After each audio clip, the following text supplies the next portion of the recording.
Okay, good morning, everybody. Thank you again for joining us this morning for another installment of the Prestige series of the COVID-19 webinars. So my name is Jason Flynn. I'm the Director of Human Resources and Client Services for Prestige Employee Administrators. And she was able to escape us last week, but back with us today is my trusty partner, Carol Sawyer.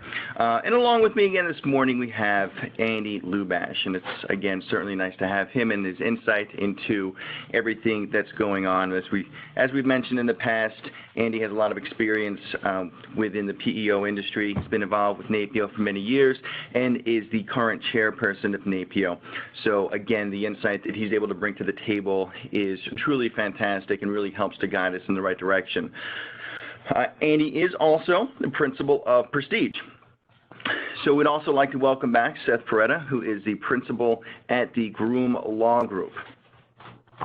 So as for today's agenda, Andy and Seth will be kicking things off this morning with some legal updates.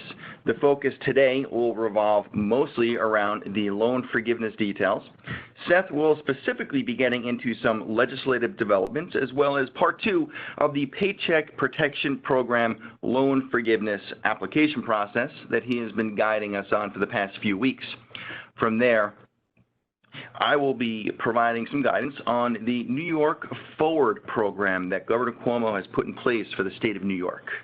Then we'll wrap up with a question and answer session that includes many of the questions that have come from our very own webinar attendees, many who are on this call today. So we do truly thank you for your participation, and all of you have a large role in these webinars in making sure that everyone is educated in a way that helps them to move forward and protect their business and their employees. As a reminder, all participants will be muted throughout the webinar. However, if you do have a question, I urge you to use the Q&A feature within the webinar and direct the question to the panelist. Who knows, you might show up on a webinar one of these days. You know, we will do our best to answer all the incoming questions. A copy of the presentation will be available on the COVID Resource Center of the Prestige website following the webinar. So at this point, what I'd like to do is to introduce Andrew Lubash, who will take it from here and make some introductions. All right, good morning, everybody, and again, thank you for taking the time out of what still is just an incredibly busy day and busy world, to say the least. Again, this is the third installment of the PPP loan forgiveness application, and again, everyone knows that, as I mentioned in the past, Seth Peretta is one of the preeminent experts in this area through NAPIO. He's a partner at the Groom Law Firm. I've known Seth for, he'll probably say too long, but again, he presents information in a very concise and accurate fashion. And again, one thing that's really important, ask questions if you don't understand. If you call us, email us, as I've done in the past. My cell is 516-680-5021. My email address is alubash, A-L-U-B-A-S-H, at Prestige PEO.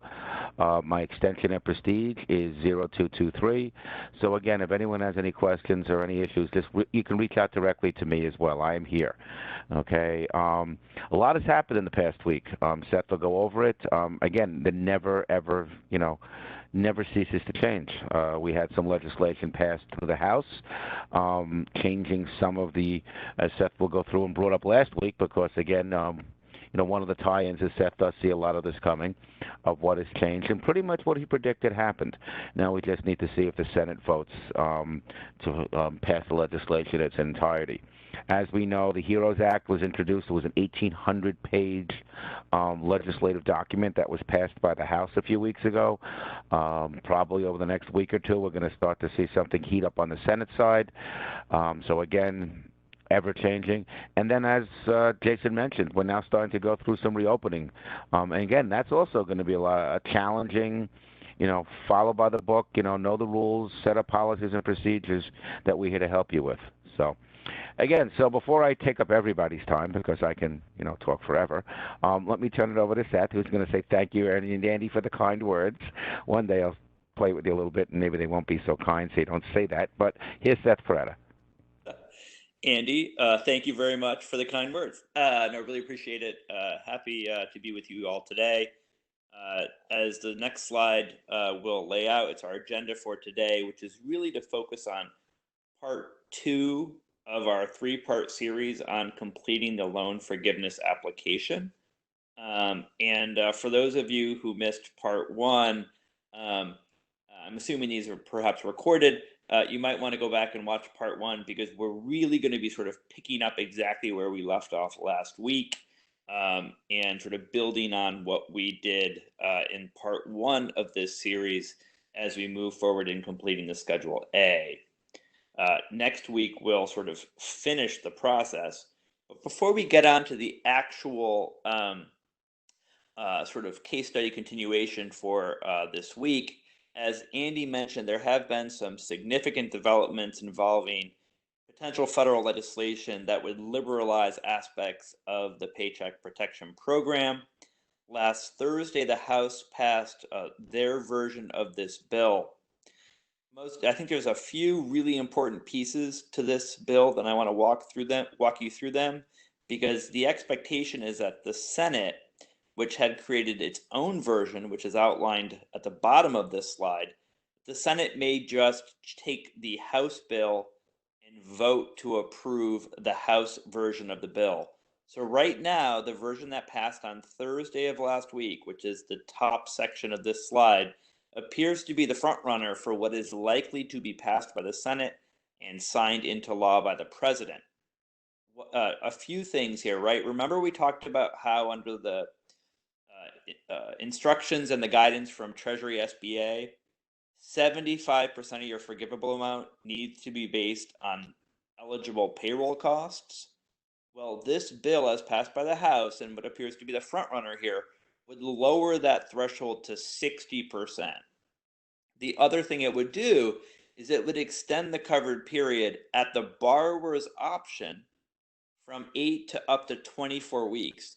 So what this really means, given that money is sort of fungible, is that there should be really no reason why a borrower shouldn't be able to meet the necessary 60% threshold to sort of allocate 60% of the loan amount to qualifying payroll expenses. Certainly makes it much easier. And the other benefit is you don't have to use all 24 weeks. You could stick with the 8 weeks as well, but it gives much, much more flexibility to folks. We will talk about over the course of the next 2 days, or next 2 sessions, excuse me, a safe harbor for the reduction in headcount. And effectively, as we'll talk about, if you get your headcount back up by June 30th to sort of pre-pandemic levels, then you don't have a reduction in your forgivable amount related to the headcount that may have been reduced, say between February 15th and June 30th. Well, that June 30th date is pushed out to December 31st. So it gives borrowers more time to get their headcount levels back up to pre-pandemic levels to avoid a reduction in the headcount. Last thing it does is it would allow you to utilize a deferral of employment taxes, even if your loan amount is forgiven, which currently is not permitted under the current rules. So, obviously good news for borrowers. These would be important changes that should be to your benefit. We are hoping the Senate will vote on this probably towards the mid to later part of June, but optimistic that we will see something that goes into law in the foreseeable future. All right, moving on to the next slide.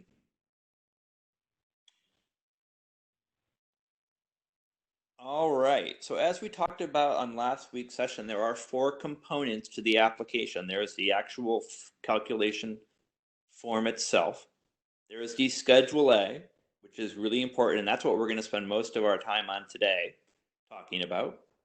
And then there is the third item there, that worksheet, and then that fourth item, the optional sort of demographic form.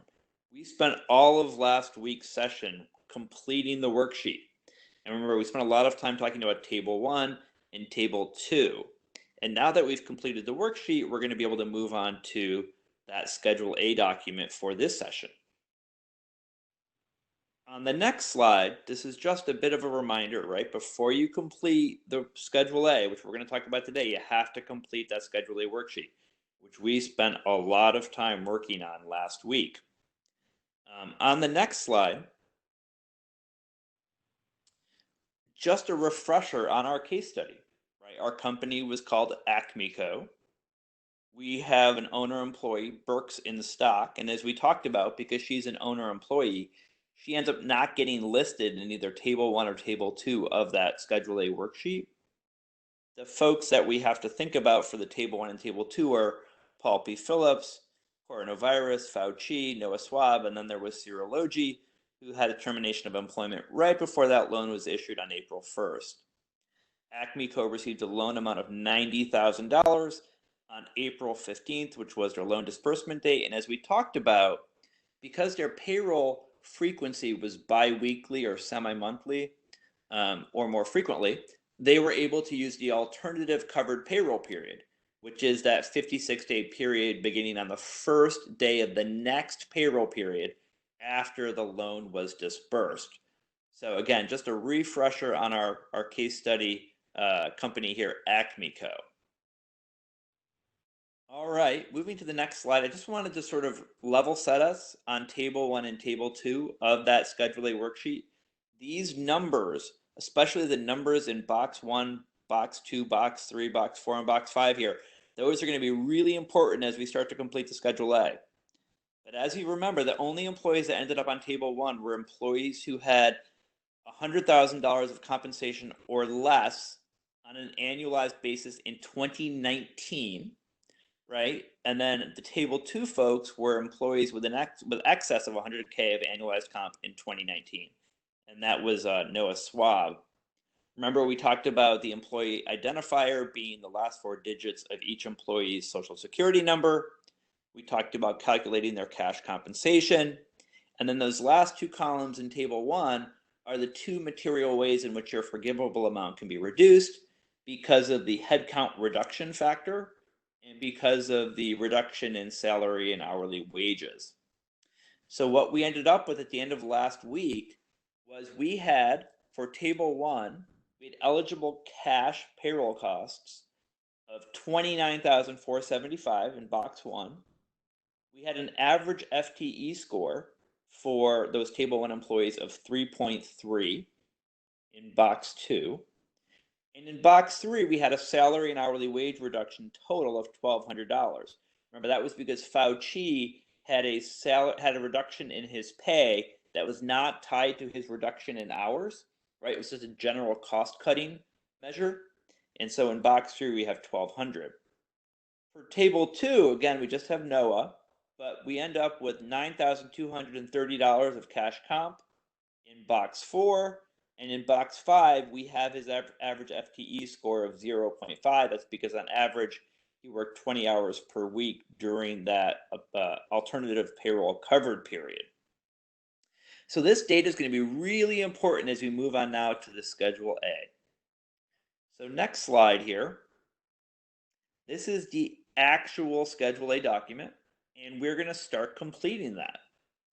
So on line 1, we enter the cash compensation from Box 1, which is really the cash comp for the Table 1 employees. That's Cora, Paul, and Fau.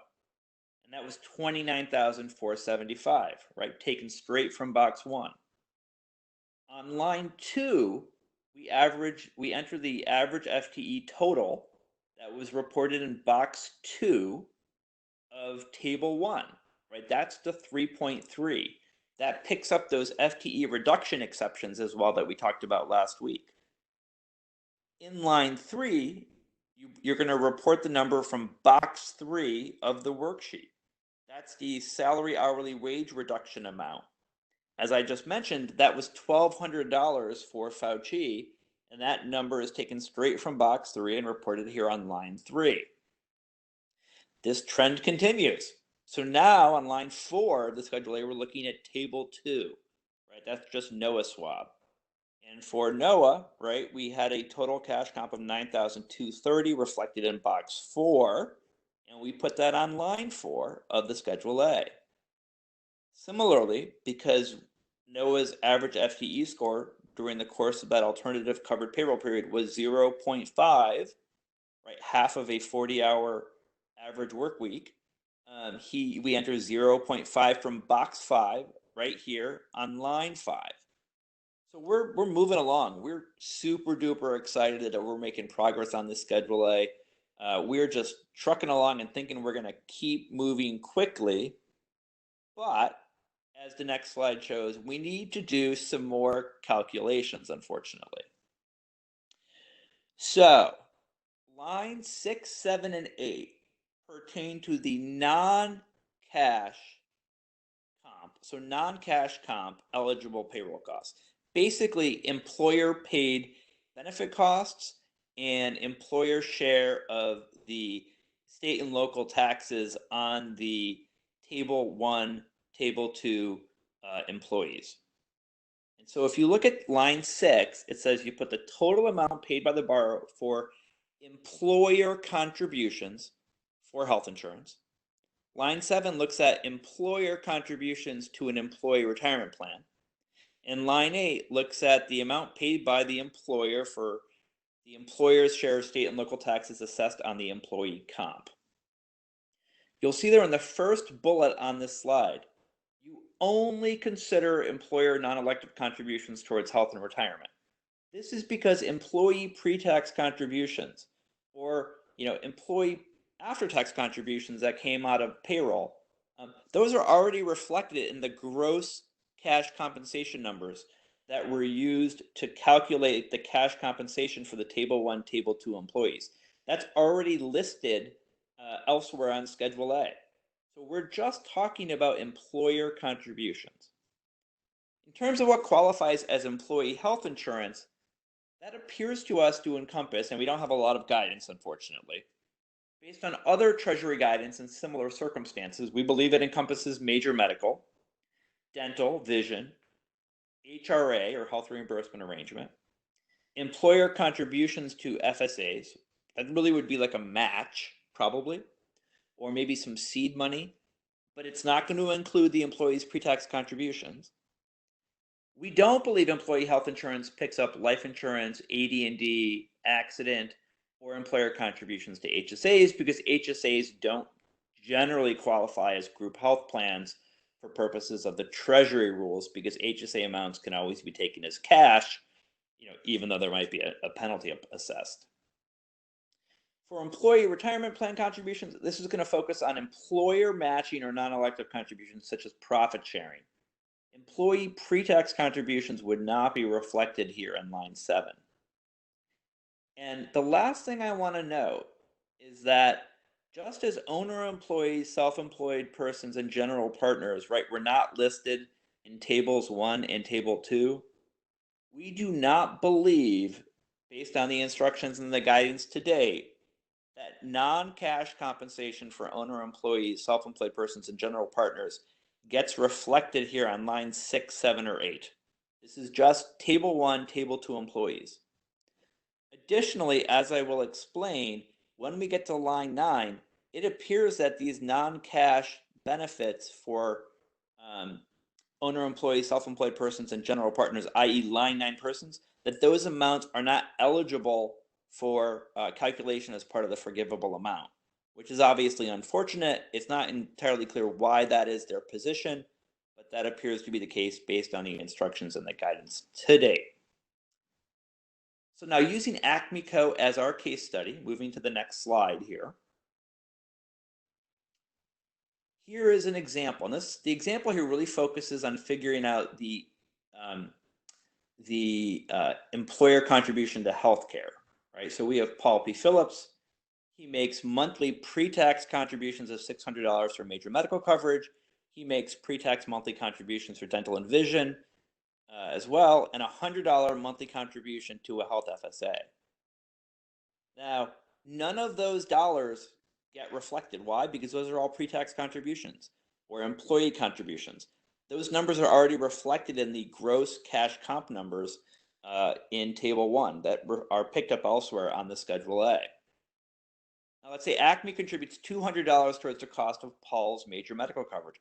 Well, that's an employer contribution. that would get picked up because, again, major medical is, we believe, employee health insurance. Paul also earns a wellness incentive equal to $250 to an HSA.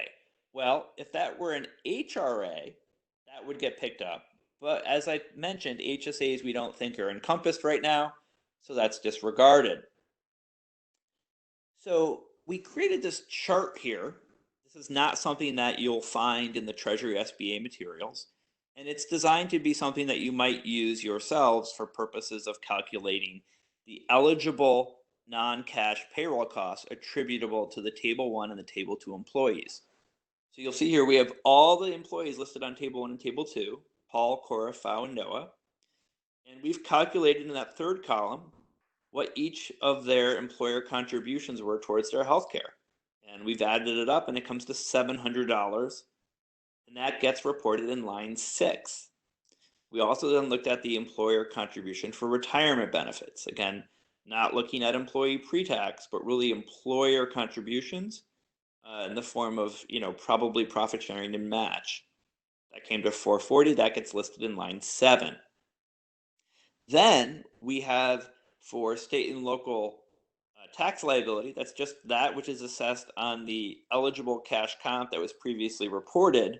That came to $152, and that gets reported in line 8. So as you can see here, there's some additional calculations that will have to be performed, but now we're all the way through line 8 as we move into line 9. So as shown on the next slide, what line 9 is focused on is compensation to owners. These are the general partners, the self-employed persons, or the owner employees. What this shows us is that you're only allowed to put a maximum of $15,385, which is a ratable portion of compensation annualized at or above $100,000 cap. Now, as we mentioned, we don't believe this picks up non-cash compensation. It's not entirely clear. We hope they will clarify in the future that possibly the non-cash payroll costs for owner employees may be eligible for inclusion on line 9, but as of right now, that does not appear to be the case. So if we go to the next slide and we look at our good friend here, Acme Co., right? We had one owner employee that was Burks in stock, right? And therefore she was not reflected in tables 1 or tables 2. Now she had over $100,000 reported as profit for 2019. So under the instructions to line 9, we're going to put the maximum amount there of $15,385, which is a pro rata amount of that $100,000 cap. So now we're going to move on to line 10. And line 10 is an interesting line because this is really simple. We are just adding up what we've already done on the Schedule A. So when we look at these payroll costs, we're adding up lines 1, which are sort of the total payroll costs for the Table 1 employees. Then we're adding up the total payroll costs for the Table 2 employees from line 4, that's Noah Schwab. Then we're adding up the non-cash eligible payroll costs, so basically the qualifying benefit cost by the employer, right, for retirement and health and the state and local tax liability for lines 6, 7, and 8. And then we add up the owner employee compensation from line 9. And we add that all up and we come up with $55,382 there on line 10. Moving on now to the next slide. We're trucking along and we're feeling really good. Oh no, we've come now to lines 11, 12, and 13. We thought we were almost done, but now we need to do some more calculations. What this section of the Schedule A is looking at is whether or not you reduced your head count based on the number of full-time equivalent employees from the applicable covered period, which in the case of Acme Co. was the alternative covered or payroll covered period. You're going to compare that to a historical reference period. And we'll talk about what that historical reference period can be, but basically there's going to be a choice. So what you're going to do is on line 11, we're going to calculate the average FTE for the borrower's chosen reference period. And this is going to require some new calculations. And we're going to report that in line 11. We're then going to compare that to the total average FTE that we had during the covered period. That's going to be taking the average FTE score for the table 1 employees from line 2, which was going to be that 3.3, and line 5, which is that 0.5 average FTE score for Noah Schwab. And then we're going to basically divide line 12 by 11 to figure out our FTE reduction quotient. This is going to show us basically whether or not we had a reduction in total headcount, and then that line 13 quotient is going to be used to multiply against our loan amount to basically potentially reduce the amount that is forgivable. All right, so when we move to the next slide, this is actually going to show us how this works for purposes of Acme Co. So as the instructions to line 11 show us, there are 2 different reference periods that an employer can pick. They can pick one or the other for purposes of doing their sort of figuring out a historic benchmark headcount. And that's what you're going to use to figure out whether there's been a reduction during the covered period. Now you're going to want to think about where you had a lower average FTE, because you're going to want to use that reference period. It's going to be to your benefit to pick the lower average FTE between the 2 reference periods that you can pick, because that will reduce the extent of any reduction on your forgivable amount. The first reference period is February 15th of 19 to June 30th of 19, whereas the second possible reference period you can pick is January 1st of 2020 to February 29th of 2020. There's another rule that seasonal employers can use, but we're not going to talk about that right now. So Acme Co. runs numbers and realizes that it had a lower average FTE score for the period from January 1 of 2020 to February 29th of 2020. Maybe that's because they sold off a part of their business, or because they downsized in advance of 2020. They were psychic. But regardless, they picked January 1, 2020 to February 29th of 2020. When we move to the next slide here, we'll see how we do this. All right, so in our example, as I mentioned, Acme elected to use basically the January 1, 2020 to February 29th, 2020 reference period. They did not want to use the 2019 reference period because they wanted to pick the one with the lower average headcount. So now what's going to happen here is they are going to have to figure out what the average FTE score was for the enterprise for that period of time, for that 8-week period of time. Now, what you'll see here is we created a chart for purposes of this presentation. And we listed any and all employees who worked 1 or more hours during that reference period. And we have Paul P. Phillips, we have coronavirus, we have Fauci, we have Noah Schwab. And remember serology, who was termed on April 1st? Well, he was working back during this reference period, so we have him there as well. And Paul P. Phillips worked on average 40 hours per week, so he gets an average FTE score of 1.0. Now, coronavirus took unpaid leave during week 5 of that 8-week reference period, so she got a big 0 there, which unfortunately, fortunately, I should say in this case, brought down her FTE score from 1.0 to 0.9.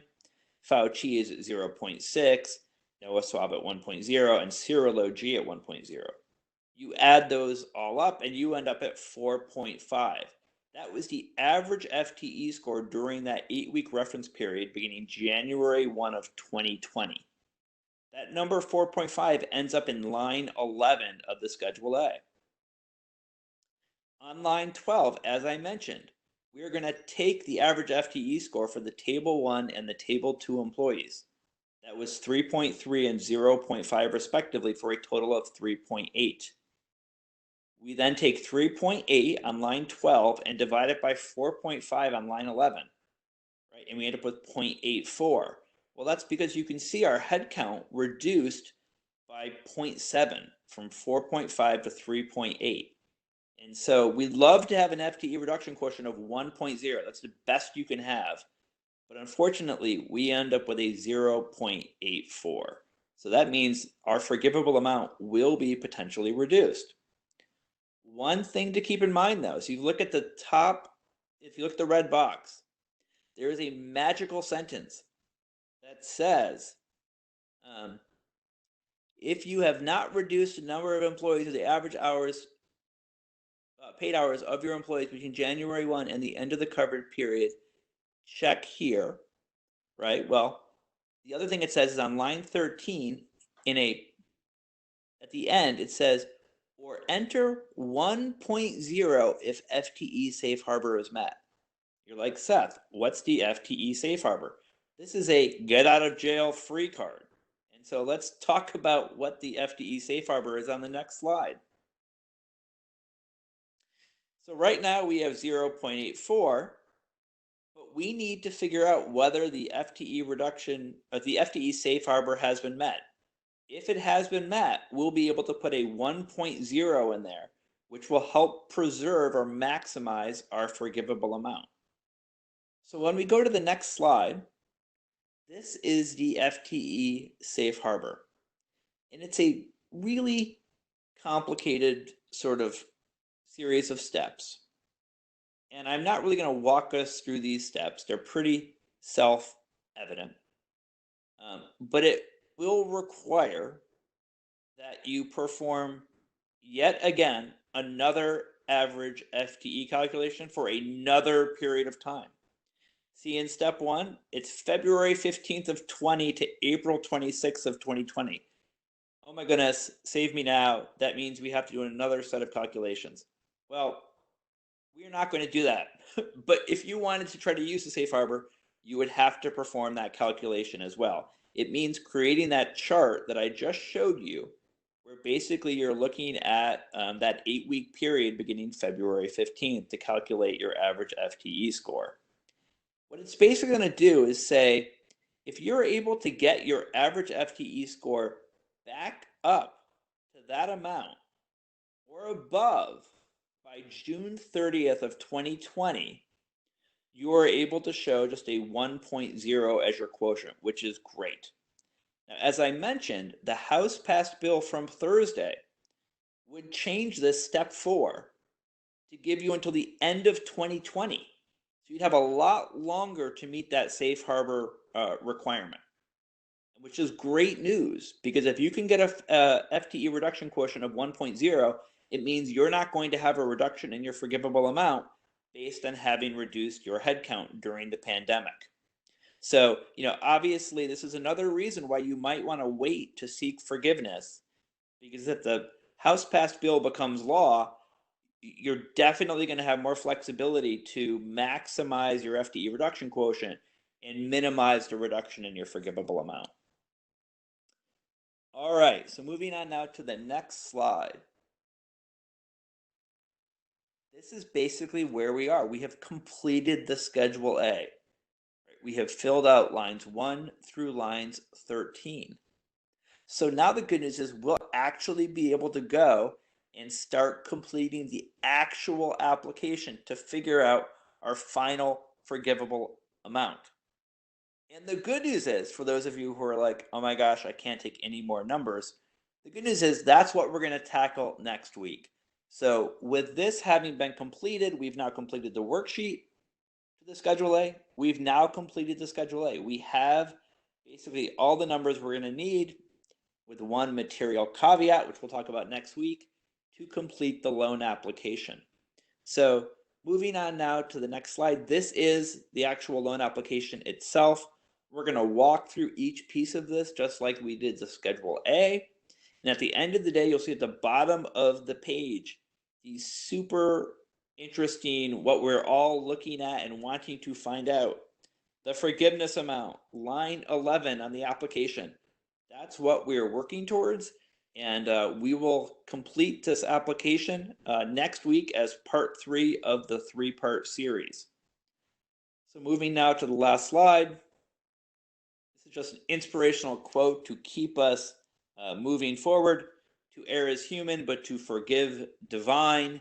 Next week, we will complete this 3-part series, and we will know exactly what Acme Co. can receive in terms of a forgivable amount and what amounts might potentially remain outstanding for which they will have to repay. So tune in next week, same time, same bat channel for the completion of this 3-part series. But I'll turn it now back to Jason Flynn. Thank you, Seth. Fantastic insight as always. It's certainly a process that we're moving forward with, moving towards, and your participation on these calls is really extremely helpful. So thank you again. As we are moving on with this thought process between returning to work, employees returning to work, reopening our offices, we figured it was a good opportunity to take you through the New York Forward program, the phased program, seeing as that we are in phase 1 in New York with reopening our businesses throughout the state.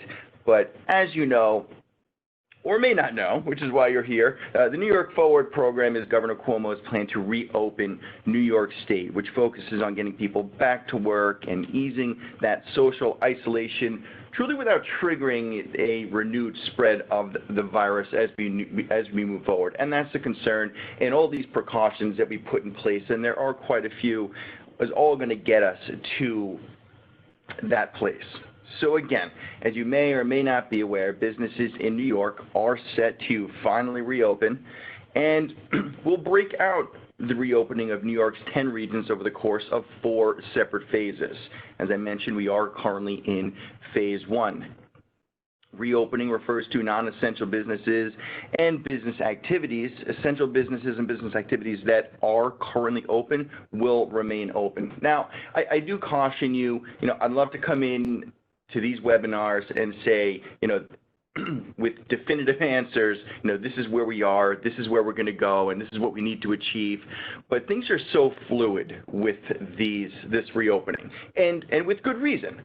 We need to make sure that we check all those boxes to keep our employees safe, to contain the spread, and make sure that if there is a second wave, it's as small as possible. But obviously, it's something that we want to avoid. So we're going to take you through a lot of the different metrics and where we are as of right now. And you'll hear me refer to this as we go through the next few slides. I do urge everyone to keep their ear to the ground. Constantly look or review the NewYork.gov website. Lean on your HR business partners here at Prestige to find out exactly what the next steps are, because they are based on so many different factors leading up to it, and things can change. So going through this first slide here, obviously you can see the state of New York with their multiple different regions. While some of the northern regions have already started reopening earlier, Governor Cuomo did extend his quote-unquote pause order through May 28th for New York City and for Long Island. And due to the fact that these regions had not met all of the required metrics to start reopening. So as you can see, the New York regions, starting from the north in the North Country all the way down to the southern regions, which include New York City and Long Island, are all on that map on this slide. Now, Mid-Hudson and Long Island are beginning the process of reopening. You can see that we've been in phase 1, while New York City remains about a week away from beginning that process. And I know that there was some recent developments around that, which we'll get into in just a minute. The Mid-Hudson region began reopening on Tuesday of last week, while Long Island followed on Wednesday, following the launch of its contact tracing program, which is one of the metrics that we need to follow by. So that's what I'm going to talk about now.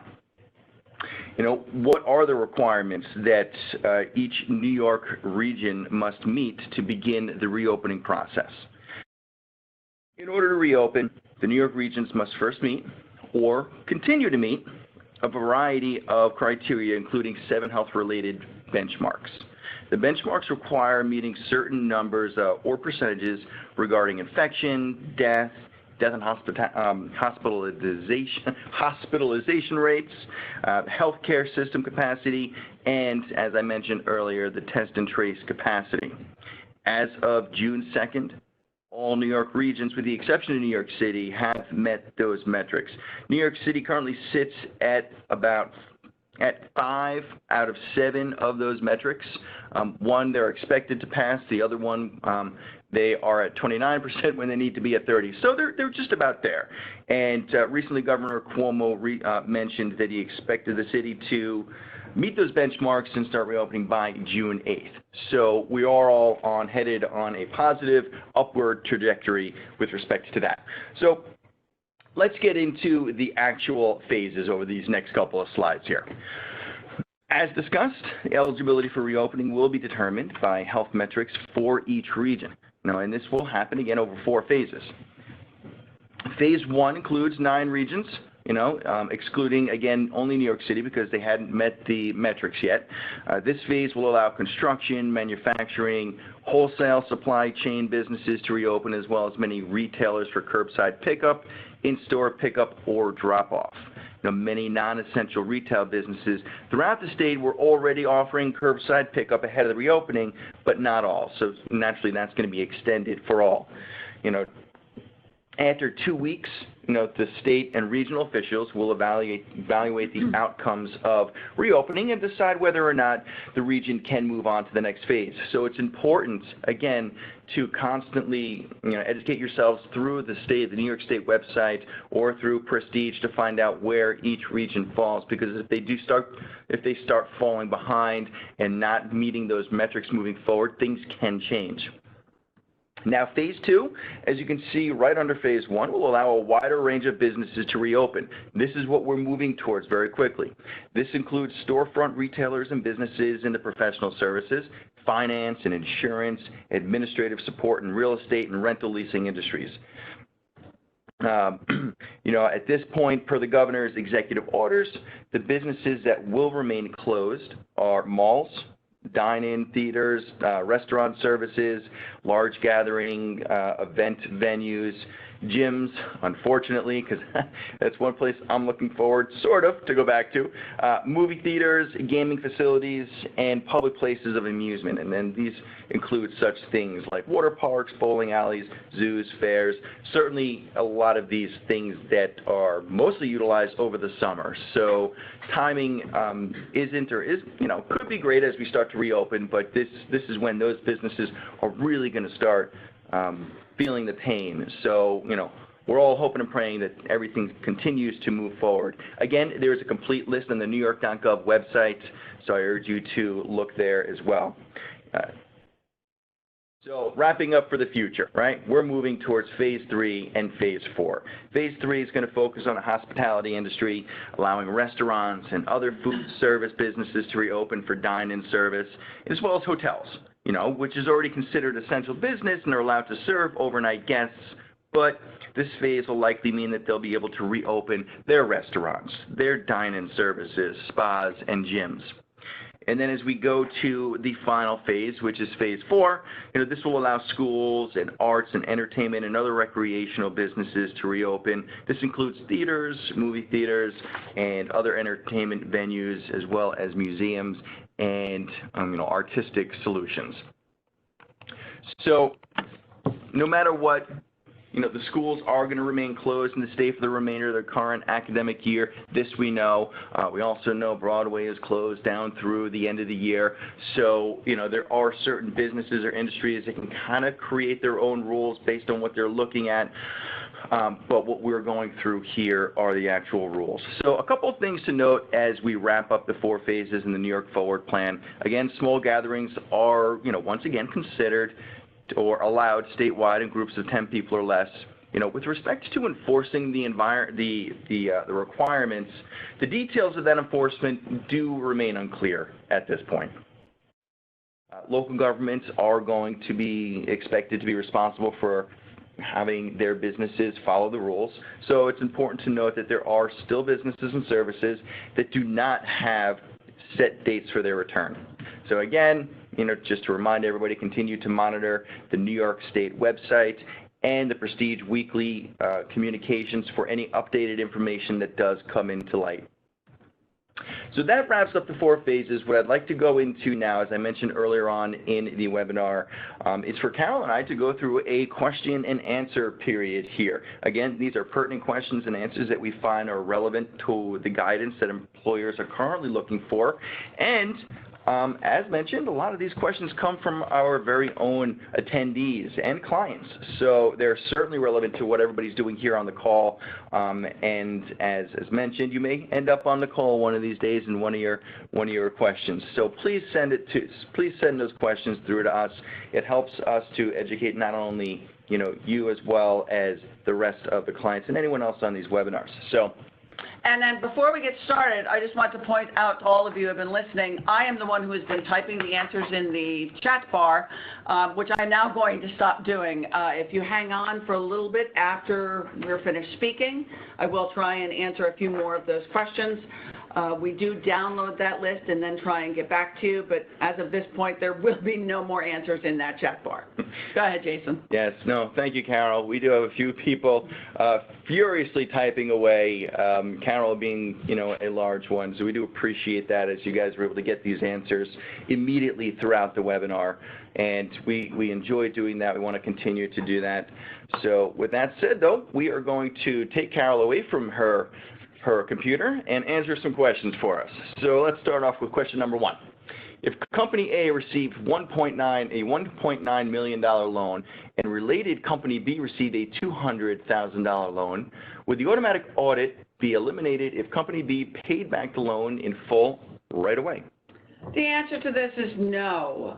You're not allowed to, the SBA and Treasury are not allowing you to repay any loan amounts to bring you under the $2 million audit level. Good. Next question that we had come in is the company is a LPA, limited partnership, and therefore do not have general partners. Where do non-owner partners go? They are partners in name only. And they might be partners in name only, but if their compensation is paid to them on K-1, either under guaranteed services or self-employment income, it will need to go on Schedule A, line 9 for the owner-employee compensation. Very good. Next question we have here is, will Prestige provide the information for completing the forgiveness application? Yes, we are working on reports, although that is difficult with the fact that the number of weeks is now a moving target thanks to Congress, the House and Senate. But we do plan on having reports that will essentially have the information from Tables 1 and Tables 2. And then we will also have other reports that will give you the amounts for lines 6, 7, and 8 on Schedule A. Excellent. Is the cover period based on a check date or pay period? Our pay period was on 4/1 through 4/15, but the loan was dispersed on 4/10. Yeah, the new guidance in the forgiveness application further clarifies this. Expenses that are paid or incurred are allowed. So yes, your paycheck date on the 15th after the 10th, even though that covers days before the loan was dispersed, are eligible for forgiveness. Great. Next slide starts with the question, our standard hours are 35 hours per week. Does the 40 hours for the FTE calculation apply to us?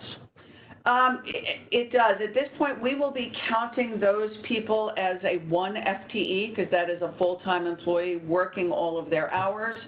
Again, unfortunately, Treasury and the SBA figure everybody has a 40-hour work week and didn't necessarily take into account that a standard full-time work week could be 35 hours. Good. Next question asks, if you only paid benefits, does that count as part of the FTE headcount? They're not part of the FTE headcount. However, those expenses are eligible for forgiveness. So they'll be counted in one place, but not another one. All right. Is the statement from Prestige that covers the health care and dental costs acceptable as documentation? Yes. Again, the guidance from SBA and Treasury has told all of the lenders, the banks who will be making these decisions, that reports from third-party providers, which is us, they are allowed to rely on those reports and use those for the documentation for the loan forgiveness. All right. On the next slide, we have a question that asks, are severance or bonus payments forgivable? Yes, they are. This legislation and this loan is about paying of wages. However, our new clarification is going to be customary and reasonable. And you'll still only be capped at the $15,385 for the covered period. We don't expect that to change, even if the covered period extends to 16 or 24 weeks. So you can include them, but do what is normal in your ordinary course of business. All right, here we have, what if we do not fund our 2020 employer 401k match until 2021? Can we still include that amount in our forgiveness calculation? There are a lot of questions regarding contributions to qualified retirement plans. It's plain and simple, though, that it's laid out that the costs that you submit for forgiveness have to have either been paid during the covered period or on the next scheduled pay date after the period has ended. So if you're accruing a monthly cost all year long that you don't then plan on paying until February 2021, that is not eligible for forgiveness, because in all honesty, just because you accrue something doesn't mean you're going to pay it. As we go to the next slide, it asks, if you reduce salaries by 10% during the period of payroll PPP loan is being used, will we be penalized for that? No, you will not. You are allowed to reduce the annual salary for people making less than $100,000 last year up to 25%. So if you had someone making $90,000 and you reduced them to $80,000, that's not a 25% reduction. If you do reduce somebody by more than 25%, and I apologize, I didn't do the math this time for all you math lovers out there, but even still, it's only the amount that's over the 25% that reduces your forgiveness. It's not the entire reduction. Okay. Are amounts payable to employees working less than 40 hours per week eligible for forgiveness? I have 2 employees that work 20 to 30 hours per week, and we included in the salary calculations for the initial application. The answer to this is yes. All wages paid to employees are eligible for forgiveness. It's plain and simple. Part-time employees, though, will not be a 1 FTE. They will be a partial FTE based on the number of hours they do work over the 8-week covered period. Okay. Next question we have is, if a full-time employee is hired in the 5th week of the covered period, will that employee be a 1 FTE? No, they will not. This specifically says average FTE. And so if you have somebody that works 0 hours for 4 weeks and then 40 hours a week for 4 more weeks, that math ends up in a 0.5 FTE. So yes, this is about restoring headcount, and that is the reason why there is that safe harbor calculation that Seth addressed earlier in his slides that allows you to look at your FTE count in the pay period that includes June 30th only, as compared to prior to the pandemic. So rehire as you can, but even if you hire someone only partway through, that doesn't mean you will not meet the FTE guidelines for full forgiveness. Next question, Carol, is, are there any exceptions for FTE reductions? Yes, there is. This really came out in some of the latest guidance with the forgiveness application. It started with anybody that refuses an offer for rehire. Let's face it, unemployment is a fairly lucrative gig right now due to the extra $600 a week. But also if you have someone who voluntarily resigns, voluntary requests for less hours. I had a question in the chat about somebody who had an employee who was actually able to get an elective surgery, something that you couldn't do around in this area, and so had planned to be out. Or fired for cause. The SBA and Treasury don't want you holding on to somebody who clearly needs to be dismissed in order just to maintain your FTE. So those are the basic exceptions to that.